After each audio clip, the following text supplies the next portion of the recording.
Kuhancurkan keluarga suamiku yang penuh kesombongan. Episode 3. Tamat. Assalamualaikum sahabat Bunda. Semoga Allah selalu memberikan kesehatan dan kebahagiaan untuk kita semua. Buat sahabat Bunda yang sudah subscribe, semoga rezekinya dilancarkan ya. Amin ya robbal alamin.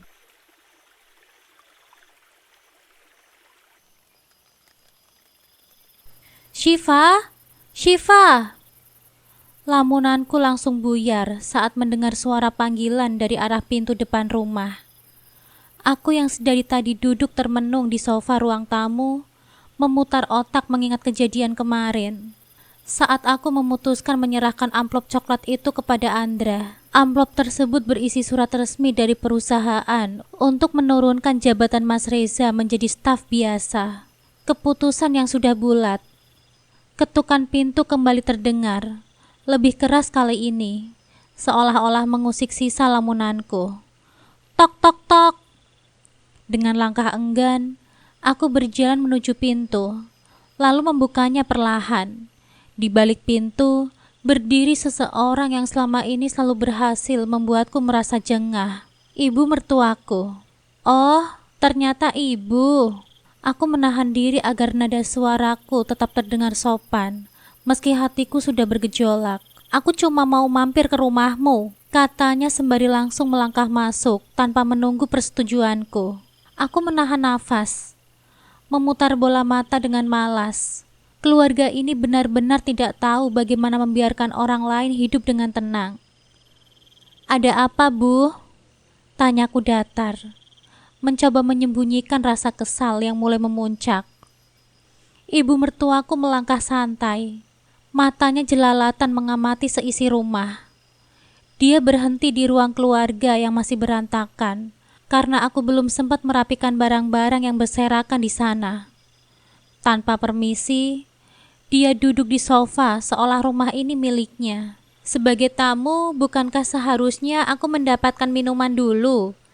Atau memang begitu cara menantuku memperlakukan orang? Ucapnya dengan nada lembut, yang tidak menyembunyikan sindiran. Aku menatapnya tajam, tetapi menghela nafas panjang dan mengalah. Bukan karena rasa hormat, tetapi lebih karena aku tidak ingin memperpanjang keributan.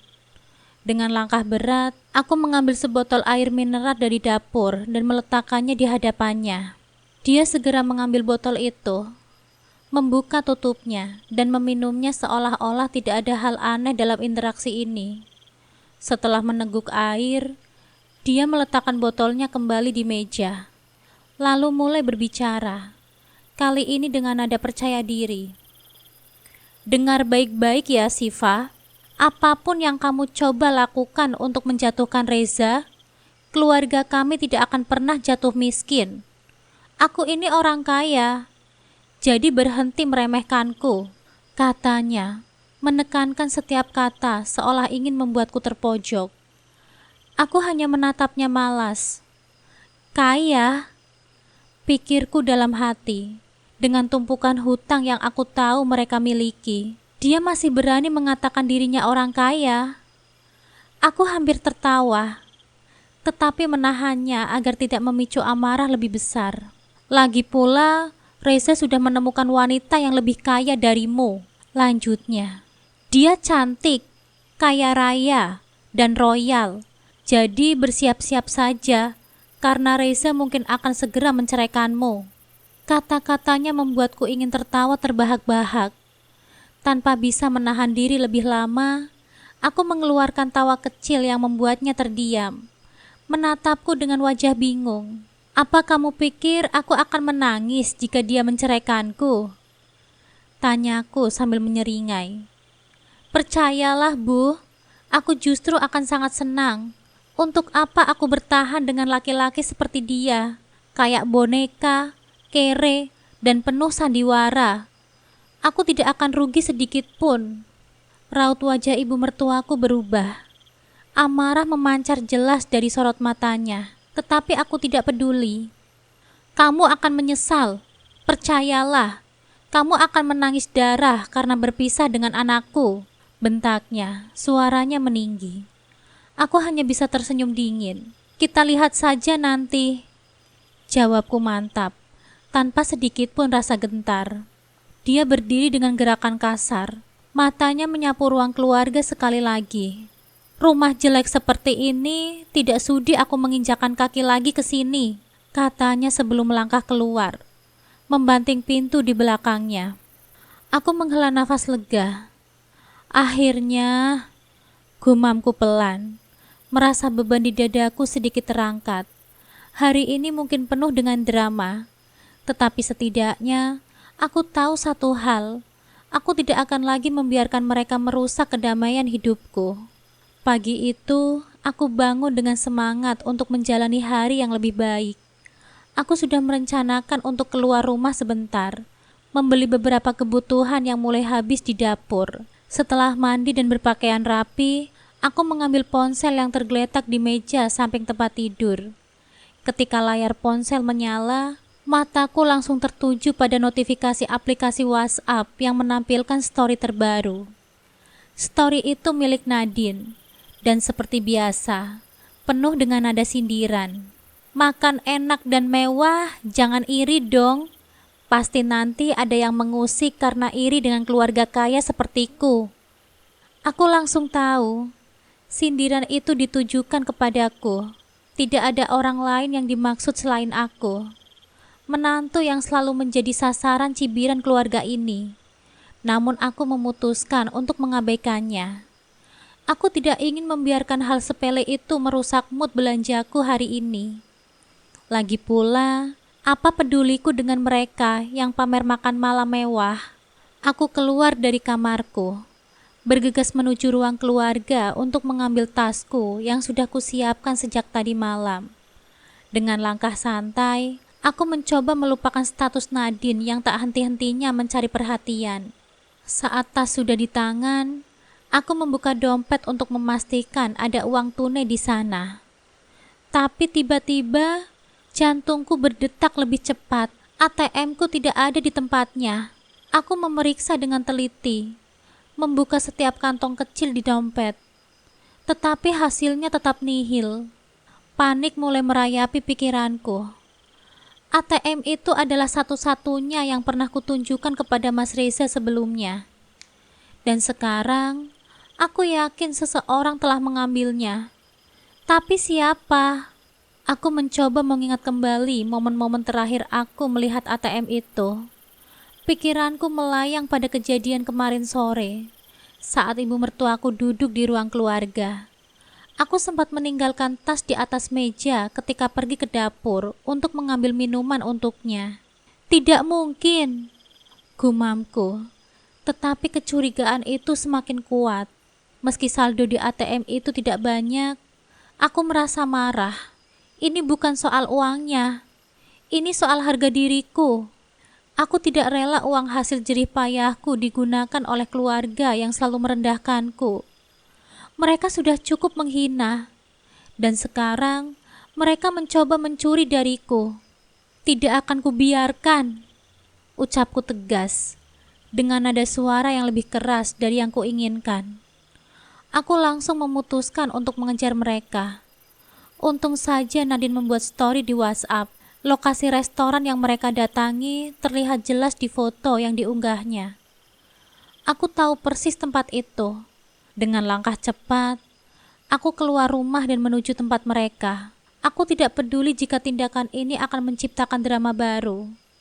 Bagiku mereka harus tahu bahwa aku bukan orang yang bisa mereka permainkan begitu saja. Dan kali ini, aku akan memastikan mereka mendapatkan pelajaran yang tidak akan mereka lupakan. Aku menghentikan mobilku tepat di depan restoran mewah tempat mereka makan.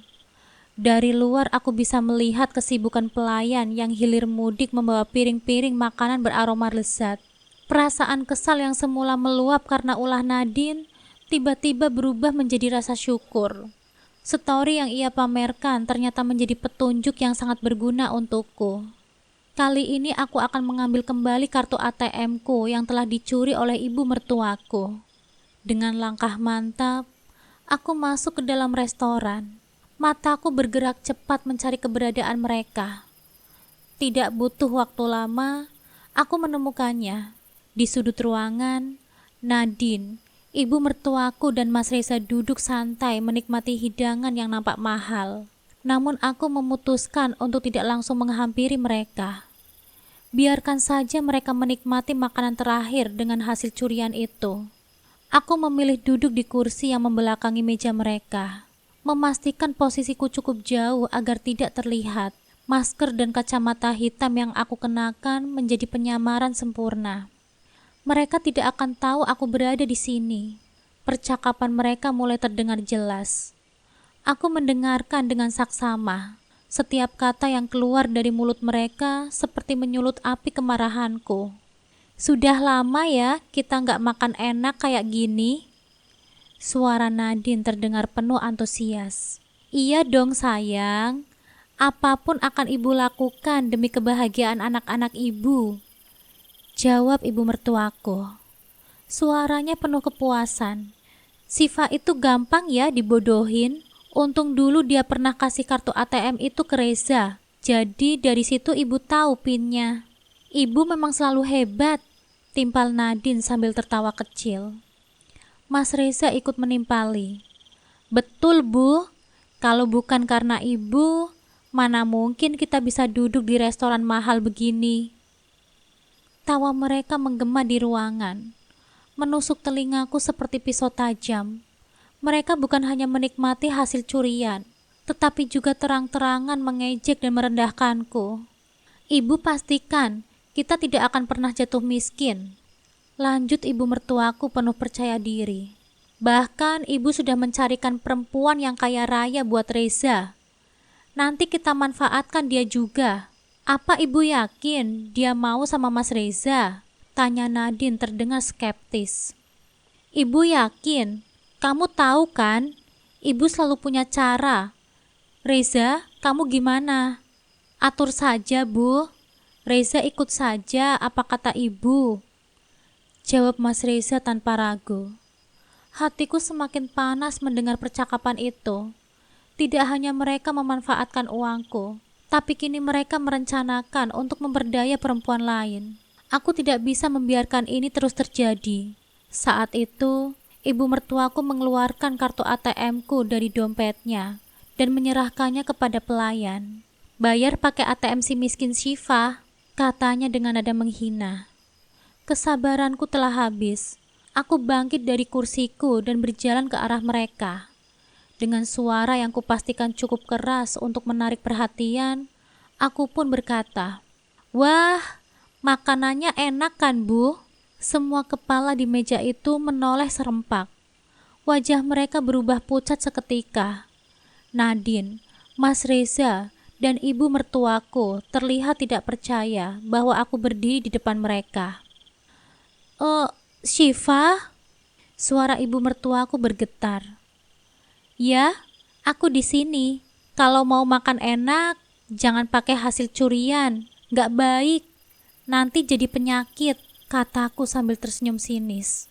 "Kembalikan kartu ATM itu," teriak ibu mertuaku. Suaranya terdengar tegang. Aku merebut kartu ATM-ku dari tangannya.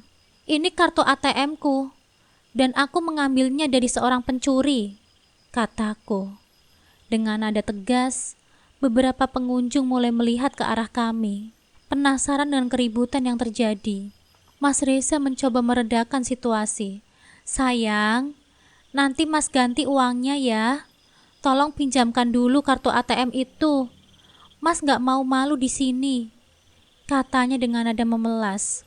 "Tapi maaf ya Mas, aku tidak akan memenuhi permintaanmu kali ini," jawabku dingin.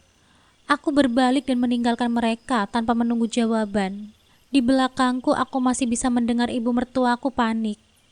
"Reza, cepat cari solusinya. Mukaku mau ditaruh di mana? Mukaku mau ditaruh di mana ini?" Namun aku tidak peduli. Biarkan saja mereka menanggung malu atas perbuatan mereka sendiri. Mereka yang mengaku kaya ternyata hanya pandai mencuri hak orang lain.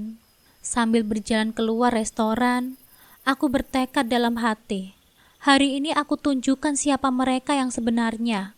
Setelah ini, Aku akan pastikan semua rencana busuk mereka gagal di tanganku. Tunggu saja, waktuku akan datang. Fa, terdengar suara seseorang saat aku keluar dari restoran menuju mobilku. Kuputar bola mata malas saat mendengar suara yang sangat aku kenal itu. Bagaimana bisa kamu melakukan ini kepada keluargamu? Mereka itu keluargamu juga, Fa. Ucapan Mas Reza berhasil membuat langkahku terhenti. Apa dia tidak sadar bahwa dulu dia juga memperlakukan keluargaku lebih buruk dari ini? Kamu lupa atau pura-pura lupa bahwa kamu memperlakukan hal yang sama kepada keluargaku? Ucapku penuh penekanan. Jangan samakan keluargaku dan keluargamu. Kita itu beda, Fa. Keluargaku sudah terkenal kaya, sedangkan keluargamu tidak. Ucapannya yang membuat hatiku semakin memanas. Sudah seperti ini, masih saja menunjukkan kesombongannya. Kalau begitu, bayar saja sendiri makananmu itu. Jangan hasil mencuri ATM orang. Wajah Mas Reza berubah merah padam mendengar ucapanku. Aku tahu dia pasti sangat marah karena harga dirinya merasa diinjak-injak. Saat ini memang aku tidak bisa. Jadi tolong berikan ATM itu untuk aku membayar makananku dan keluargaku, bentaknya. Aku tidak menyangka bahwa yang mengaku orang kaya ternyata mengemis kepada orang miskin sepertiku. Tidak tahu malu ya, ucapku yang langsung berbalik badan untuk pergi meninggalkannya sendirian. Berikan ATM itu, atau aku akan menceraikanmu sekarang juga. Keluargaku itu keluarga kaya, dan akan malu jika tidak bisa membayar itu, ucapnya keras. Ceraikan saja sekarang, ucapkan kata talak sekarang, ucapanku tak kalah keras. Aku juga tidak peduli mau keluargamu malu atau tidak, yang penting aku tidak mau memberikan kartu ATM-ku, lanjutku. Wajah Mas Reza yang tadinya merah padam menahan amarah kini berubah sendu. Dia menatapku dengan tatapan lembut. Tidak sayang, aku tidak akan menceraikanmu. Kita akan hidup bahagia bersama. Ucapnya lembut seraya mengarahkan tangannya ke arahku. Kukibaskan tangannya yang akan meraih tanganku. Muak sekali aku melihat kepura-puraan yang ditunjukkan oleh Mas Reza di hadapanku. Jangan pernah menyentuhku lagi. Sayang, kita tidak akan bercerai. Kita akan hidup bahagia seperti tujuan kita. Ingat itu sayang. Nafasku memburu seketika kala mendengar omong kosong yang keluar dari mulutnya. Setelah perlakuannya kepadaku, dia masih mau bertahan denganku. Dasar benalu.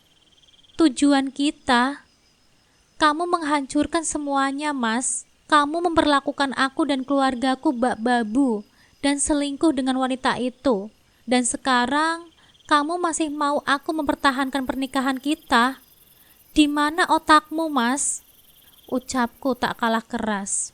Aku selingkuh agar uang kita semakin banyak, sayang. Kita bisa jalan-jalan dan makan-makan.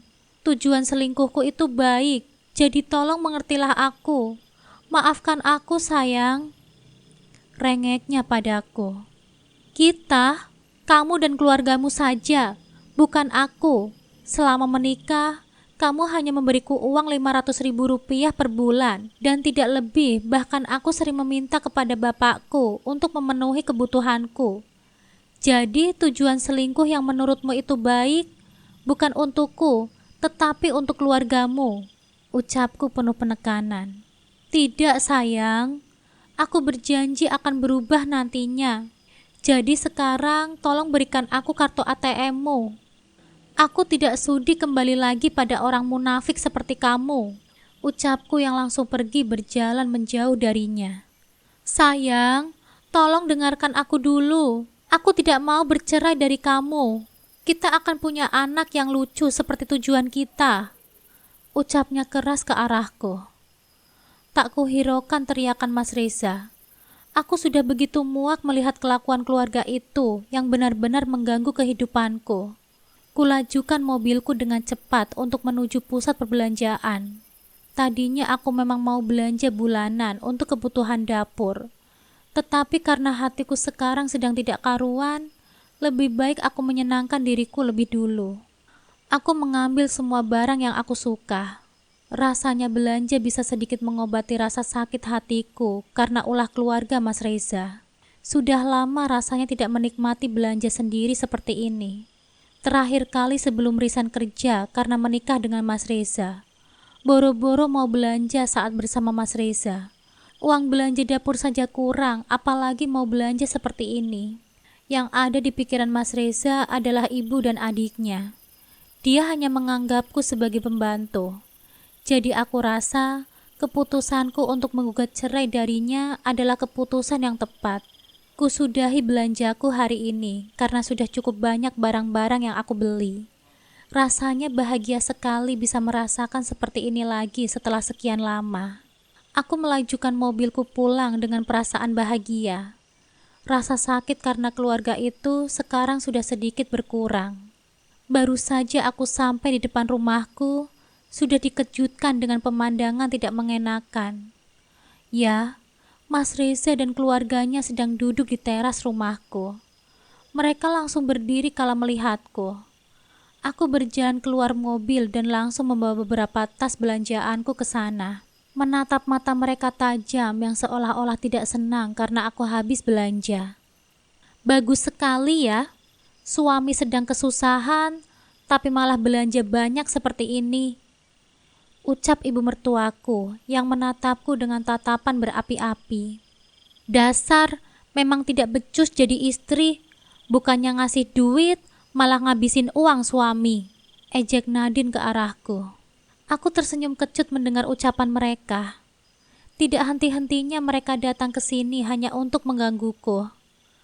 Tidak kuhiraukan ucapan mereka. Aku masih berkutat pada kunci pintu rumahku. Mereka keluargaku, Fa. Hargai mereka, bentak Mas Reza kepadaku. Aku langsung membalikkan badanku seketika. Apa yang mau dihargai dari keluargamu, Mas? Tanyaku tak kalah keras ke arahnya. Fa, kamu... Kenapa, Mas?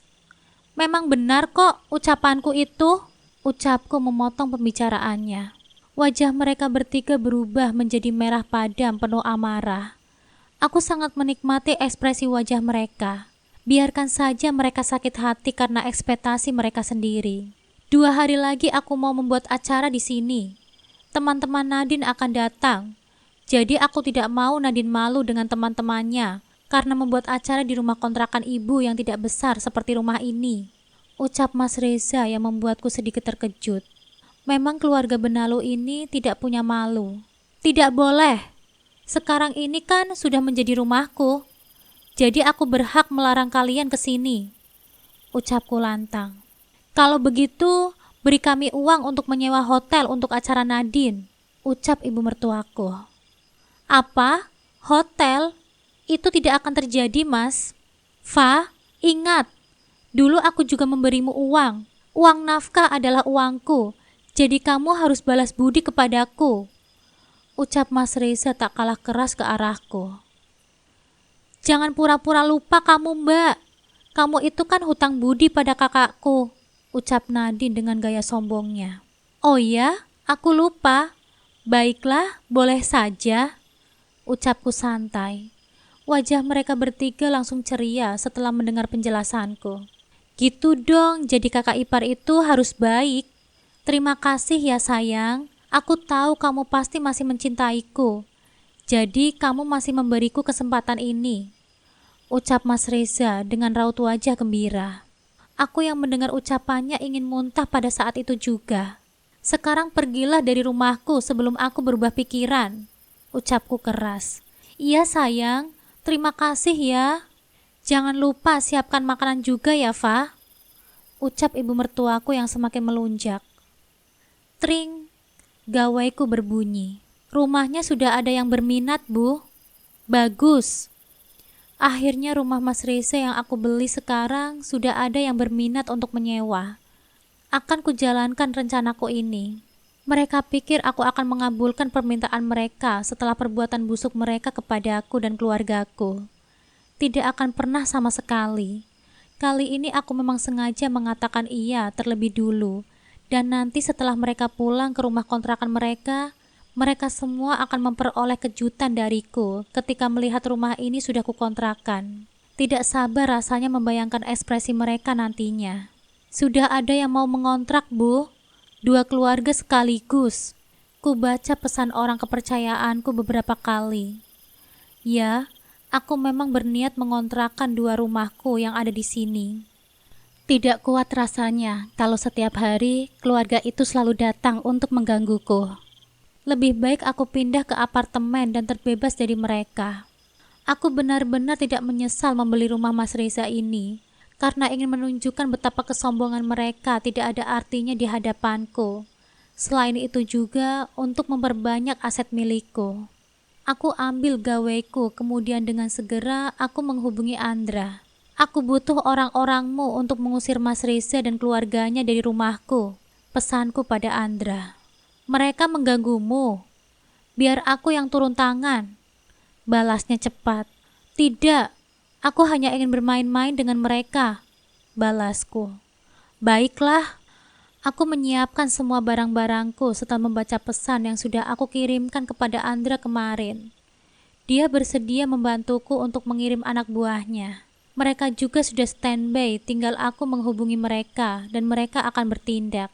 Ku tarik koper keluar kamarku, memeriksa kembali apa ada barang yang tertinggal di sini sekali lagi. Aku tidak mau mereka menggunakan barang-barangku meski sebentar. Tok tok tok, aku tahu pasti mereka sudah datang kemari. Aku berjalan dengan menyeret 2 koper besar, membuka pintu, dan ternyata mereka juga sudah membawa koper masing-masing. Kamu mau kemana, Fa? Tanya Mas Reza terkejut. Pergi. Kalian kan mau menempati rumah ini, jadi kupersilahkan rumah ini untuk kalian, ucapku santai. Bagus, punya malu juga ya kamu, Mbak. Gitu dong, jadi menantu harus baik. Aku berjalan keluar meninggalkan mereka. Mereka langsung menutup pintu rumahku dengan keras setelah aku berada di luar rumah. Sebentar lagi raut kebahagiaan kalian juga akan hilang. Ku ambil ponselku dan menghubungi anak buah Andra. Sudah tidak sabar rasanya melihat pertunjukan ini. Aku mengeluarkan mobilku dan memarkirkannya tepat di depan rumahku satunya yang dulu dibeli oleh bapakku untuk melihat mereka diusir oleh anak buah Andra. Aku tidak sudi memberikan tumpangan pada orang-orang yang telah mengkhianatiku. Anak buah Andra sudah datang. 4 orang laki-laki berbadan tegap itu langsung masuk ke dalam. Tok tok tok, mereka langsung mengetuk pintunya. Terlihat ibu mertuaku yang membuka pintu. Siapa kalian? Tanya ibu mertuaku. Pergilah dari rumah ini, teriak anak buah Andra. Kalian itu siapa? Tidak, ini rumahku. Ini rumah Bu Siva, dan kami diperintahkan untuk mengusir kalian dari sini, bentak anak buah Andra. Terlihat Mas Reza dan Nadine berlari ke depan dan menghalau mereka. Tapi kekuatan Mas Reza tidak sebanding dengan kekuatan anak buah Andra. Ibu mertuaku dan Nadine menangis terseduh karena barang-barangnya yang baru saja dia masukkan kini dikeluarkan lagi. Ibu, bagaimana ini acaraku? Terdengar suara rengekan Nadine. Aku tidak peduli dengan acaranya yang berantakan itu. Ku buka kaca mobilku untuk melihat mereka. Maaf, rumahku bukan panti sosial untuk menampung semua orang, ucapku keras ke arah mereka. Wajah Mas Reza berubah merah padam menatap ke arahku. Kamu jahat, Fa, teriaknya. Lebih jahat kamu, Mas, ucapku yang langsung pergi meninggalkan mereka. Bapak dan makku juga kamu perlakukan begini waktu itu, dan aku kini yang membalasnya. Rasanya lelah sekali hari ini. Ku rebahkan tubuhku di atas ranjang setelah membuat malu Mas Reza dan keluarganya. Tidak ada malunya saat dia mengatakan bahwa aku orang jahat, padahal dia sendiri yang sudah melakukan kejahatan yang banyak terhadapku dan keluargaku. Beberapa hari kemudian, kedua rumahku pun resmi disewa oleh orang lain, dan aku kini menempati apartemen yang aku harapkan bisa menjadi tempat yang tenang dari serangan keluarga toksis Mas Reza. Namun aku terkejut saat melihat pesan yang setelah aku buka, ternyata orang yang telah menyewa rumahku. Bu, pembayaran selama 1 tahun sudah saya lunasi ya. Dek, aku terkejut mendengar penuturannya. Aku tidak menerima uang sepeser pun dari dia. Lalu dia memberikannya kepada siapa? Aku memang berjanji akan ke sana 1 minggu lagi. Karena selain ingin meminta uang sewa, aku juga ingin melihat apakah mereka cocok di tempatku atau tidak. Karena aku harus memastikan bahwa rumahku aman di tangan orang itu. Aku belum menerimanya, balasku cepat. Ibu mertua Anda yang memintanya, Bu. Katanya nanti akan diberikan kepada Ibu Siva. Ku baca pesan balasan dari penyewa itu dengan saksama. Kakiku lemas seketika membayangkan betapa rendahnya perbuatan ibu mertuaku. Aku sudah pindah pun dia masih saja mengusikku. Tidak adakah perbuatannya yang lain selain ingin menggangguku? Tidak anak, tidak ibu sama saja. Sekali-kali aku harus memberikan pelajaran kepada mereka. Maaf Bu, dia akan jadi mantan ibu mertuaku. Jadi tolong nanti bantu aku untuk meminta uangku. Pantas saja ibu tadi itu memaksa meminta uang itu. Pasti akan saya bantu. Balasnya cepat. Aku segera beranjak dari ranjang kamarku, mengambil tasku dan langsung memacu mobilku untuk berjalan ke rumah yang telah aku sewakan. Aku turun dari mobil sesampainya di sana. Beruntung jalanan kali ini tidak terlalu macet, sehingga aku bisa cepat sampai di sana. Tok tok tok. Ku ketuk pintu rumahku yang sudah aku sewakan. Tak berapa lama, penyewa rumahku membukakan pintu untukku. Kami mengobrol cukup lama. Dia bercerita bahwa ibu mertuaku datang ke sini dan meminta uang sewa langsung kepadanya. Entah tahu dari mana kalau aku belum mengambil uang sewa itu. Mari ikut aku ke rumahnya. Kita ambil uang itu, ucapku langsung setelah mendengar ceritanya. Sebentar, kita tunggu penyewa rumah ibu yang satunya. Karena setelah mendengar kabar dari ibu, aku langsung ke rumah itu. Dan dia juga dimintai oleh ibu mertua Anda, ujarnya. Aku terkejut untuk kedua kalinya. Ibu mertuaku benar-benar tidak bisa dibiarkan. Dia memang harus diberi pelajaran. Tidak lama penyewa rumahku yang satunya datang. Aku langsung mengarahkan mereka ke mobilku untuk kubawa ke rumah ibu mertuaku, biar mereka menjadi saksi saat aku mengambil uangku nanti. Tidak sudi rasanya melihat keluarga itu menikmati uangku. Kulajukan mobilku dengan cepat, dan di dalam mobil tidak ada obrolan yang berarti selain membicarakan bagaimana ibu mertuaku saat memaksa mereka memberikan uangnya kepadanya. Ternyata ibu mertuaku mengancam akan mengusir mereka jika mereka tidak mau memberikan uang sewa kepada ibu mertuaku. Benar-benar licik. Aku berhenti tepat di rumah ibu mertuaku. Tidak disangka bahwa dia juga baru datang belanja bersama Nadine. Terlihat mereka menenteng tas belanjaan dengan raut wajah bahagia tergambar jelas di wajah mereka. Bu, teriakku saat mereka hendak membuka pintu. Wajah ibu mertuaku langsung berubah saat melihatku berada di sini dengan kedua orang yang menyewa rumahku. Mata Nadine pun tak kalah melotot sempurna saat melihat ke arah kami. Tas belanjaan yang ditenteng ibu mertuaku langsung terjatuh. Nadine dan ibu mertuaku saling berpandangan. Raut bahagia yang tadinya menghiasi wajah mereka kini sudah tidak ada lagi. "Kenapa kalian ada di sini?" tanya ibu mertuaku sedikit ragu. Kami berjalan ke arah ibu mertuaku. Aku langsung masuk ke rumahnya tanpa disuruh karena masih mau menghormatinya agar permasalahan ini tidak diketahui oleh tetangga. "Aku belum mempersilahkan kamu masuk," teriak ibu mertuaku padaku. "Baiklah, kalau begitu ayo kita bicarakan di depan rumah biar semua tetangga ibu tahu," ucapku dengan lantang. Ibu mertuaku langsung menarik tanganku saat aku hendak keluar rumah. Mungkin dia juga membenarkan perkataanku, sehingga ingin permasalahan ini dibicarakan di dalam rumah. "Ya sudah, di sini saja," ucapnya ketus. Aku dan dua orang penyewa rumahku langsung duduk di ruang tamu ibu mertuaku. Raut ketakutan kini terlihat jelas di wajah ibu mertuaku dan Nadine. "Kamu itu apa-apaan sih, Mbak? Malu-maluin kita saja," bisik Nadine tepat di telingaku. Mungkin dia juga sudah tahu tentang apa yang akan terjadi selanjutnya. "Berikan uang sewa yang ibu minta dari kami," ucap salah satu penyewa rumahku dengan nada keras ke arah ibu mertuaku. Jangan jadi penipu, Bu. Sudah tua ingat mati. Aku tersenyum kecil saat mendengar ejekannya pada ibu mertuaku. Mana bisa ibu mertuaku berpikir seperti itu? Yang ada di pikirannya hanyalah uang, uang, dan uang. Aku ini kan ibu mertuanya, jadi aku berhak mendapatkan uang itu. Uang menantu adalah uang mertua juga. Lagian cuma berapa sih? Uang sedikit saja. Aku ini orang kaya, jadi uang segitu tidak ada apa-apanya, ucap ibu mertuaku masih dengan gaya sombongnya. Aku tidak habis pikir dengannya. Sudah ketahuan meminta uang yang katanya tidak seberapa itu, sekarang masih menyombongkan dirinya. Kalau begitu kembalikan sekarang juga, ucapku yang mampu membuat raut wajah ibu mertuaku berubah. Kenapa nggak diselesaikan kita saja sih, Mbak?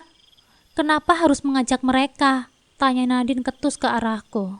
Karena aku tidak yakin kalau tidak mengajak mereka, kalian akan mengembalikan uang itu, ucapku tak kalah ketus. Mana sini uangnya? Biar aku kasih kepada penyewa rumah yang sebenarnya.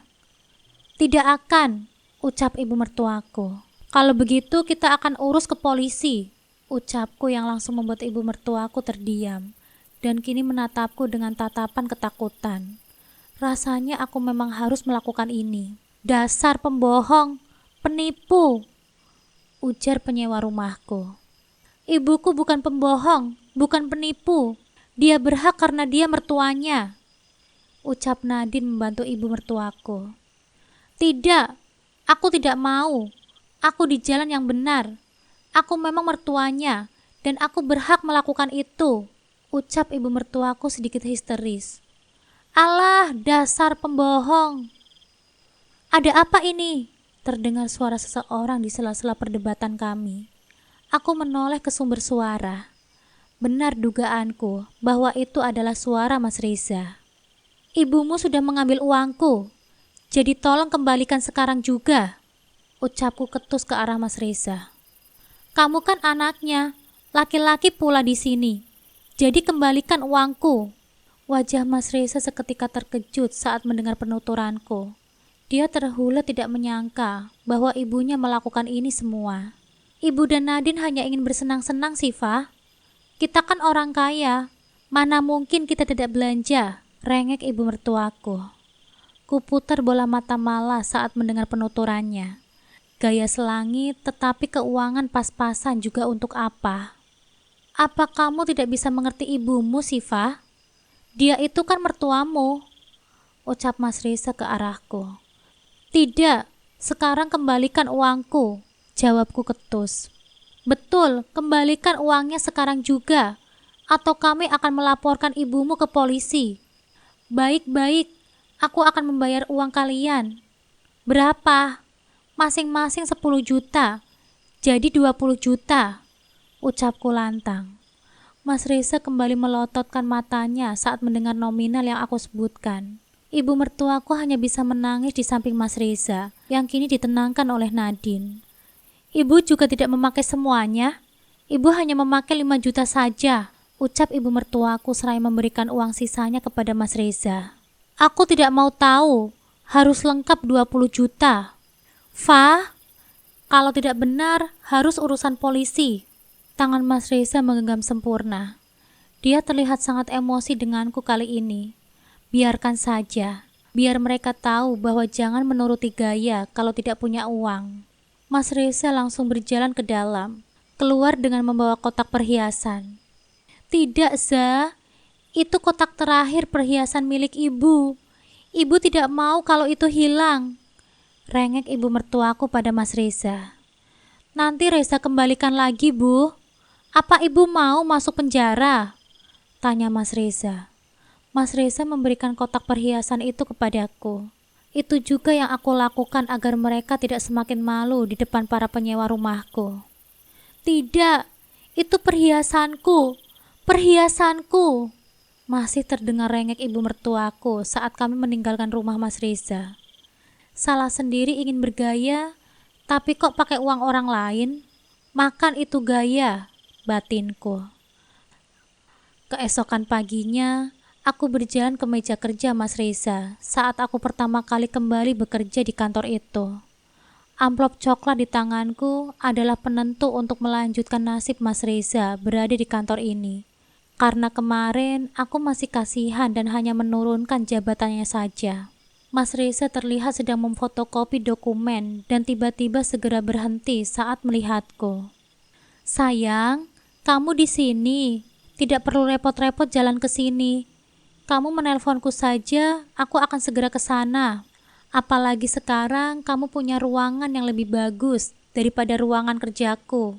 Panggilan sayang yang keluar dari mulut Mas Reza membuatku semakin muak. Memang benar keputusan yang diambil oleh Andra kali ini. Tidak perlu, aku hanya ingin mengantarkan ini, ucapku lantang. Mas Reza membuka amplop coklat yang aku berikan padanya. Ekspresi terkejutnya kini terlihat jelas di matanya. Tidak, Fa, kamu... Iya, dan sekarang bereskan semua barang-barangmu dan pulanglah sekarang juga. Ucapku yang langsung pergi meninggalkannya sendirian karena tidak mau ada pembelaan yang keluar dari mulutnya. Aku terduduk di kursi kerjaku, menatap amplop coklat di mejaku dengan senyum penuh kepuasan. Surat pemecatan itu adalah puncak dari semua keputusan yang aku pikirkan matang-matang selama ini. Setelah bertahun-tahun hidup di bawah bayang-bayang pengkhianatan dan penghinaan dari Mas Reza, kini tiba saatnya aku menunjukkan bahwa aku tidak akan tunduk lagi. Baru saja aku kembali fokus pada layar laptopku, pintu ruanganku dibuka dengan kasar. Brak! Aku menghela nafas panjang tanpa menoleh. Aku tahu siapa pelakunya. Hanya satu orang yang bisa bertindak seenaknya di sini tanpa rasa hormat. Masih belum pergi juga? Tanyaku datar. Mataku tetap terpaku pada layar laptop. Kenapa kamu melakukan ini? Suaranya menggema keras di ruangan. Nada itu penuh emosi, seolah dia adalah korban dalam cerita ini. Aku tetap tenang, mengetik beberapa kata sebelum menjawab. Aku melakukan apa yang harus aku lakukan. Brak! Suara pukulan keras di mejaku membuatku terhenti sejenak. Dia benar-benar berani melakukan itu di ruanganku. Aku mengangkat wajah, menatapnya dengan dingin. Hadap aku kalau bicara, ucapnya penuh tekanan. Suaranya bergetar menahan amarah. Aku menutup laptopku dengan perlahan, lalu berdiri. Apa yang kamu mau dariku? Apa? Katakan. Suaraku meninggi, memecah ketenangan ruangan. Dia mencoba berbicara. Fa, sudah jelas alasanku memecatmu dari sini, potongku dengan nada penuh kemarahan. Kamu sering berhutang atas namaku, kerja tidak becus, dan hanya sibuk selingkuh dengan wanita-wanita di kantor ini. Kamu menghina keluargaku, memperlakukan aku seperti sampah. Belum cukupkah alasan itu untuk membuka matamu bahwa kamu bersalah dalam semua ini? Dia terdiam. Aku melihat nyalinya yang tadinya sebesar gunung kini menciut menjadi sekecil butiran debu. Aku ini orang kaya, Fa. Wajar dong kalau aku meminjam uang atas nama istriku. Itu semua untuk gaya hidup kita, ujarnya, mencoba mencari pembelaan. Aku mendengus, hampir tertawa mendengar alasannya. Kita? Maksudmu kamu dan keluargamu, bukan aku kan? Aku tidak pernah merasakan apapun dari hasil kerja kerasmu, Reza. Dia terdiam sejenak, lalu mencoba cari cara. Ekspresinya berubah, berpura-pura menyesal. Sayang, maafkan Mas sayang.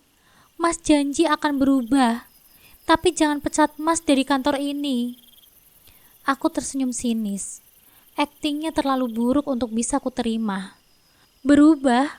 Kata-kata itu seperti lagu rusak yang terus kamu putar berulang kali. Aku sudah tahu pola permainanmu, Reza. Aku mengambil ponselku dan menelpon seseorang. Suruh satpam kemari, perintahku singkat. Dia mulai panik, berjalan mendekat, tetapi aku mengangkat tangan, memberi isyarat agar dia berhenti. Jangan mendekat. Fa, kamu ini apa-apaan? Aku ini kan suamimu. Kamu harus hormat padaku. Aku perintahkan agar kamu jangan mengusir aku dari sini. Turuti aku, Fa. Karena aku ini suamimu.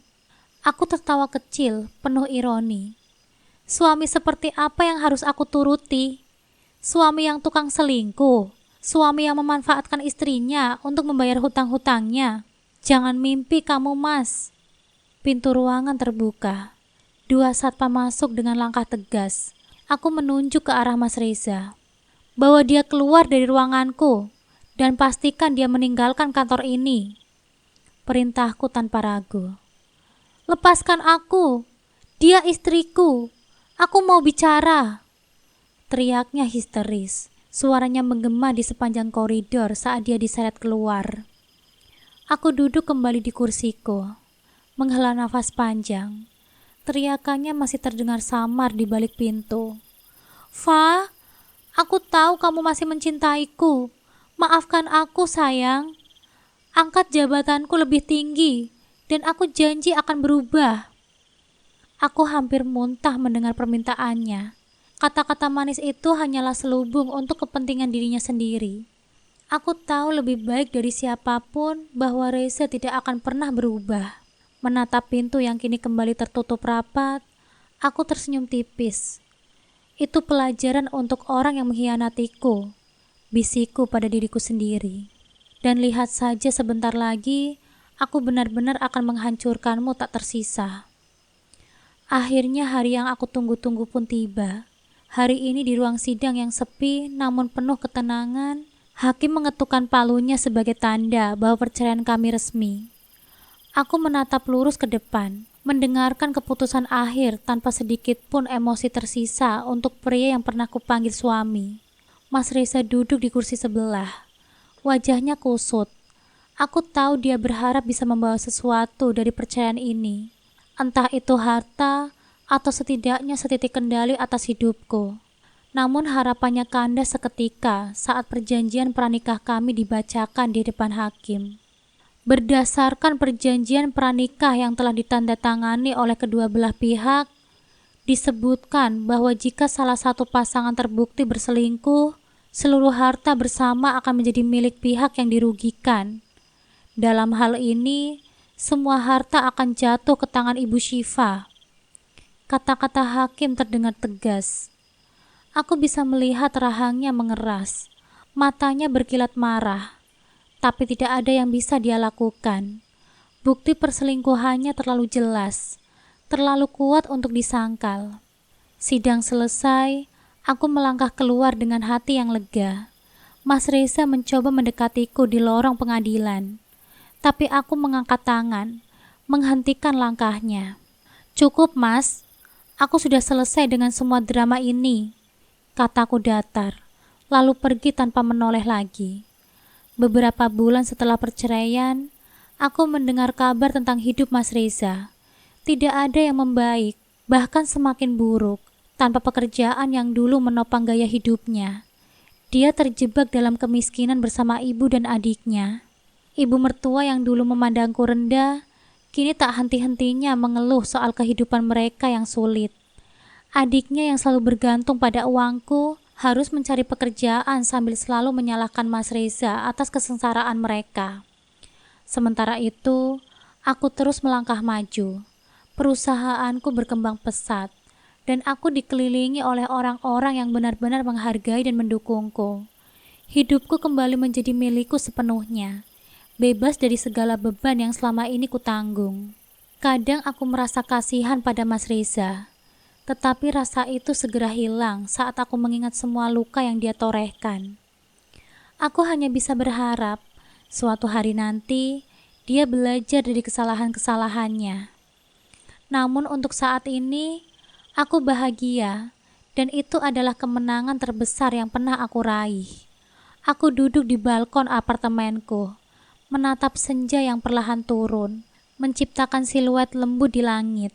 Angin sore menyapu wajahku, membawa rasa damai yang begitu asing, namun kini terasa seperti sahabat lama yang telah kembali. Hidupku kini jauh berbeda.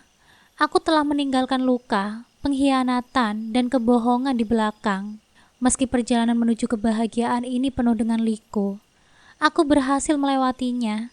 Tidak ada lagi beban dari masa lalu yang menghantui langkahku. Mas Reza, Aku sudah jarang mendengar kabarnya. Terakhir yang ku tahu, dia masih berkutat dengan kesulitan bersama ibu dan adiknya.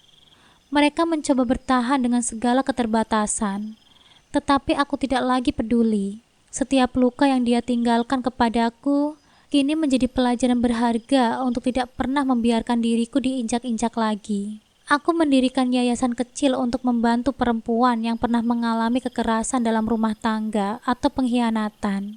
Aku ingin mereka tahu bahwa selalu ada jalan untuk keluar.